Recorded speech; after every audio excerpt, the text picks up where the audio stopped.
Visual check. Una, putok yung fuse. Kaya sabi ng mayari, baka fuse lang yan. Palitan ko daw. Ngayon, pinalitan ko yan. Ang nilagay ko na fuse or amperahe is mataas. Pag on ko, pumutok kabila. Kabila naman yung pumutok. Ayan. Ayan o, wala yung kanyo, yung lead sa loob. Kaya sabi ko sa mayari, sabi ko kahit isang sako pa na fuse yung ikakabit natin dyan, ipapalit natin dyan, walang mangyari yan. Puputok at puputok lang yan kasi may sira yan. Tapos kadalasan sira niyan, sabi ko pag puputok yung fuse is kadalasan.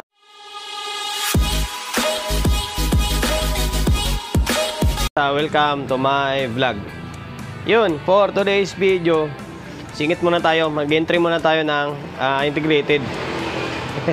Kasi puro power up yung entry natin. Singit tayo ng pangalawang entry natin na integrated sa D24. Dapat ito yung 735 na ito, nakabaklas pa nga ko kasi trouble ko kasama yun sa may nickel natin. Hindi ko nagawa ng vlog. Pasensya na sir ha. Yun, AB502. Concert na AB502. Bali, walk-in client natin dito. Alam nyo naman ako alam nyo naman yung shop natin is marami pang nagpapagawa sa labas kaysa sa dito, kaysa sa mga walk-in. Ayun, kaya grab na natin yung oportunidad habang may nagdala rito. AB502, ang sabi, na-stock daw ng mga ilang buwan. Dati daw, maandar-andar pa, ngayon, wala na daw. Ayun, kaya nakabukas ito. Pag-check up ko, visual check. Una, putok yung fuse. Kaya sabi ng mayari, baka fuse lang yan. Palitan ko daw. Ngayon, pinalitan ko yan. Ang nilagay ko na fuse or amperahe is mataas. Pag on ko, pumutok kabila. Kabila naman yung pumutok. Ayan. Ayan wala yung kanyo, yung lead sa loob. Kaya sabi ko sa mayari, sabi ko kahit isang sako pa na fuse yung ikakabit natin dyan, ipapalit natin dyan, walang mangyari yan. Puputok at puputok lang yan kasi may sira yan. Tapos kadalasan sira niyan, sabi ko pag puputok yung fuse is kadalasan is yung output nya. Sabi niya, sige, ikaw na bahala dyan. Kitang kita naman yung kalagayan, alikabok. Yan. Yan yung entry natin for today's video na may pipix natin yung unit ni sir, Concert AB502. Ngayon, katulad sa mga previous vlog natin, kasi nga, ulit-ulit ko naman sinasabi na hindi ako nagpo-full demo tutorial sa pagre-repair. Babaklasin, papalitan, and then sasabihin ko na lang yung mga ginagawa ko. Kasi pag full demo tutorial, nahaba ng oras, tapos wala naman nanonood paliwanag ko na lang. Kaya pasensya na sa mga nagagalit sa akin nga, sabi hindi ako nagpo-full demo tutorial. Tigil na lang daw ako sa pagbablog. Pasensya na.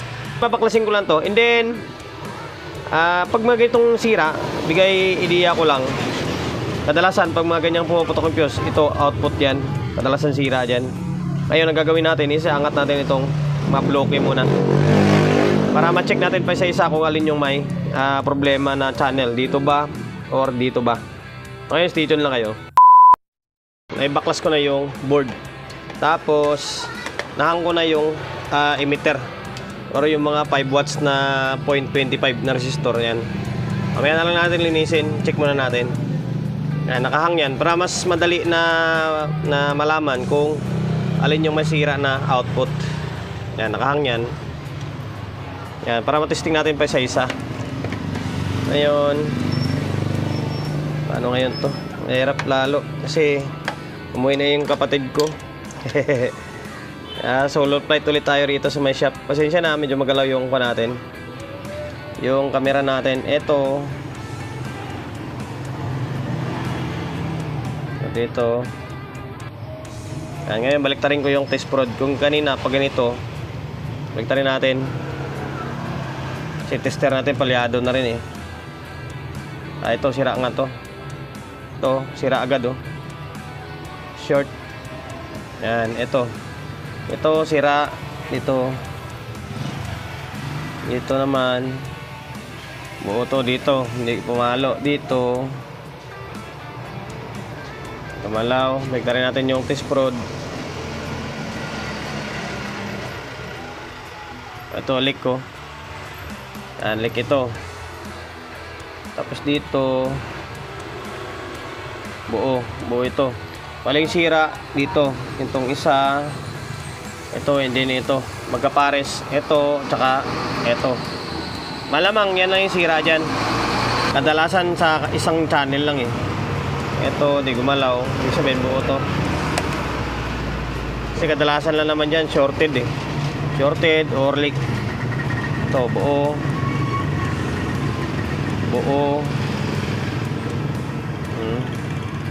Ito, dapat walang palo to dito. Yan, buo. Itong channel na ito yung may sira guys. Ito. Yan. Dito na side, dito banda yan. Ito yung drive niyan or preamp nya. Ito, yan. Ngayon magpo-focus tayo rito. Ito, check natin ito. Ito drive nya, and then ito. So, tingin ko baka output ng sira niyan. Teka lang ha. Tingnan natin kung may kakalawang. Parang wala naman. Marumi lang siya pero wala siyang kalawang. Kahit wala man kwan ito, wala mang nakasulat na concert ito, pero parang mga unang modelo na concert to eh. Hindi pa siya kinakalawang. Ngayon lilinisan ko lang, and then palitan ko yung mga output na sira. And then mag-check ulit tayo kung normal na siya. Ngayon stay tuned lang kayo. Pinaklas ko na yung board. Tinanggal ko muna yung mga kable para malinisan. Ayun, malinis na siya. Ayan, binalik ko na rin yung mga bloke. Ayan. Tapos tinanggal ko yung sira. Ito. Yung isa short, yung isa leak. Magkapares sila eh. A and then C.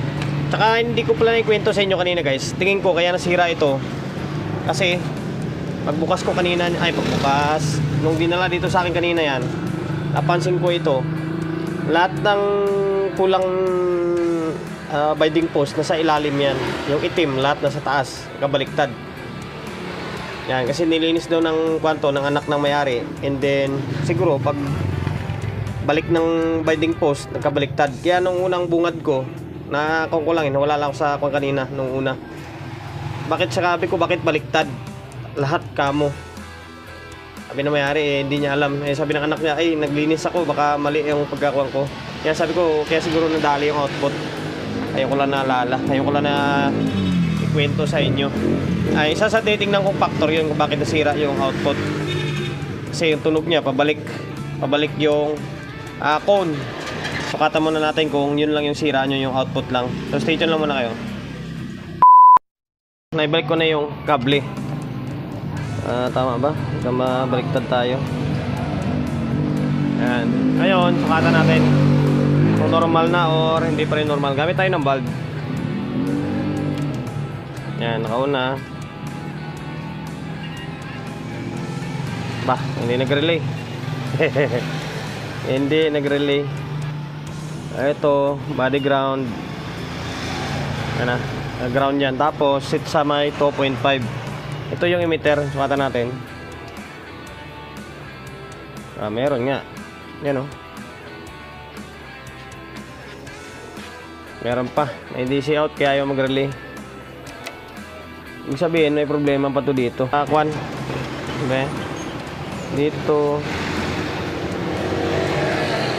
Hanapin natin baka may kalawang. Tingin ko wala naman baka ito yun Yan, may namuti kasi dito kanina. Yung parang alam mo yung napudpud na kwan, na umido. Yan, kinuskus ko ito. Baka dyan yan. Kaya abnormal yung voltahe. Try kong dugtungin mo na ito. Then try natin sukatan ulit. Ito. Dapat tayo na pangalawang araw. Ako na naman kasi ulit mag-isa rito sa shop kaya ang dami nating obligasyon. Ayun, kaya pala hindi ayaw mag-relay nung nakaraan kasi may DC pa. May DC out dahil dito naumido ito. Yan, naumido ito hanggang sa naputol. Ibis na dugtong ko yan, naglagay na lang ako ng wire para sigurado. Yan, awkward mo sa tingnan pero okay lang. Mas matibay naman yan. Ngayon, pakita ko sa inyo na okay na. Ito, nakabulb pa rin ako.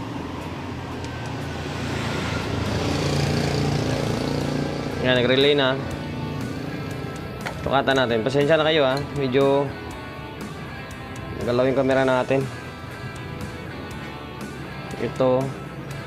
Pinalitan ko na rin pala yung kwan. Pinalitan ko na rin pala yung transistor ng mga sira. Yung dalawa. Baliktad. Dito tayo sa may kabila. Baliktad dito eh. Ayan o. Nasa 0.4. 0.4. Ayan, baliktarin ko lang yung test prod. Pasensya na. Ito tayo sa may positive. Ayan. Ito yung positive nyo. Itong isa. Ayan. Tapos, dito sa may kabilang channel, kailangan parehas sila. O, yan o. Parehas na parehas o. Yan. So, ibig sabihin, normal na ito. Ngayon, ay babalik ko itong board and then diretso palit na ako ng mga volume control dito. Kasi sigurado sira na yan. Hindi pa nakatikim ng palit do itong control na ito eh. Sa ngayon, stay tuned lang kayo, ulit kayo kasi papalitan ko lang yung mga control niya para hindi na lalong mahaba yung video natin. Basta yun lang. Kaya pumutok yung output, yung fuse dahil sira yung kwan. Sana ba yun? Ito, bali tatlo pa. Yung isa nagiging leak na rin eh. Yan, ito. Palitan ko na yan. Ito yung ayan o. Yan, yung tatlo na to na bago. Yan yung pinapalit ko. Yan, itong isang pa luma. Yan, binalik ko lang yan. Stay tuned ulit kayo. Papalitan tayong control. Nabaklas ko na yung board ng tone control. Yan o. Medyo matagal na rin talaga hindi nagamit ito. Tapos ito yung mga control nya. Lumang-luma na talaga oh. Yan, tapos ito yung papalit natin, puro bago. Isang 8-pin na master volume and then tatlong 3-pin na 6-pin and then tatlong mono. Yung tatlong mono dito sa balance yan. Tapos yung dalawa sa may mic and then echo. Yung tatlong 6-pin para dito sa may bass, treble and then mid nya. Yan. So ngayon, stay tuned lang kayo. Papalitan ko ulit no. Ipapalit ko lang yung mga bagong control natin. Tapos ito yung mga control nya. Lumang-luma na talaga oh. Yan. Tapos ito yung papalit natin, puro bago. Isang 8-pin na master volume and then tatlong 3-pin na 6-pin and then tatlong mono. Yung tatlong mono dito sa balance yan. Tapos yung dalawa sa may mic and then echo. Yung tatlong 6-pin para dito sa may bass, treble and then mid nya. Yan. So ngayon, stay tuned lang kayo. Papalitan ko ulit no. Ipapalit ko lang yung mga bagong control natin. Ibalik ko na yung board, yung tone control and then yung master volume. Yan, fix na.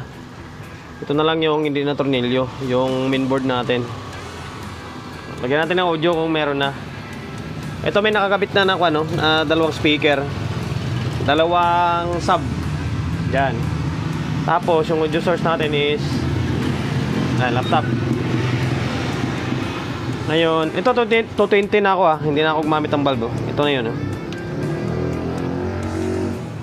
Ayan, bahala ka dyan. Yan na. Ngayon, auxiliary in. Nasa kung tayo nasa EQ in. Yan na.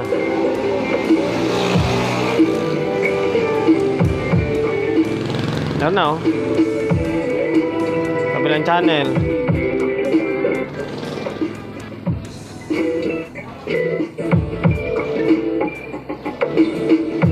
Yan na.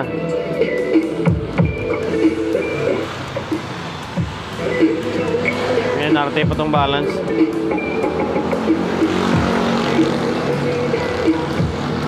Lipat natin sa ibang input. Hindi ko magana yung mga selector So, tape.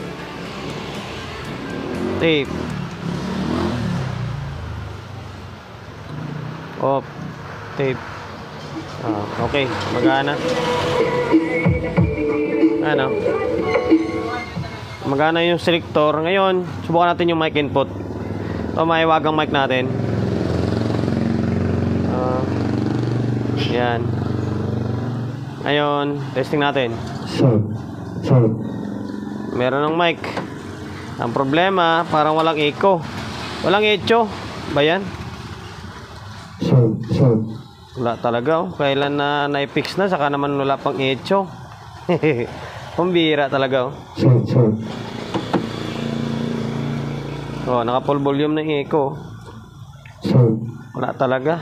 Ba yan? Bago naman yung control. So ngayon, stay tuned lang ulit kayo guys. May isang baklas pa ako nito. Pambira na yan. Oh. Walang echo.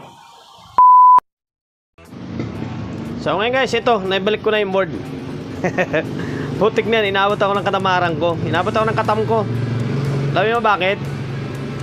Ito yung board nyo. Tinabad ako mag-repair. Yan, ito yung board nya. May kaparehas dito. Galing kwanto galing Kalakal na nabili ko. Buo yung board nito Yan, kinuha ko lang yung board dito. Diretso sinalpak ko na lang siya dito kaysa mag-repair pa ako rito. May time kasi na inaabot tayo na katamaran natin Kung may available naman na kwan, bakit hindi, di ba? Okay na ito. Ito, on natin. Tapos yung mga control, kinuha ko na lang kasi bago yan Kinuha ko, nilipat ko dun sa isa. Ayan o. Tapos yung mic. Ayan minsan may pagkatamad din tayo Ayan, ito. Sound. Ayaw Ayan. Check mic testing sound. Check mic sound. Diba? Okay na? Okay na kasi kinuha natin yung board dito sa kabila. So yun lang guys, hanggang dito na lang yung walang kwentang vlog natin tungkol sa Concert AB502A na nirepair natin. Issue is pumutok daw yung fuse. Ayan, pumutok dahil sira yung output dito. Yan, tatlo. Isang short, dalawang leak. Tapos nung nabuo natin ng mainboard, palit tayo ng mga control. Tapos nagka-problema ulit yung mic section. Wala naman yan, pagto-troubleshoot lang naman sa may mic section.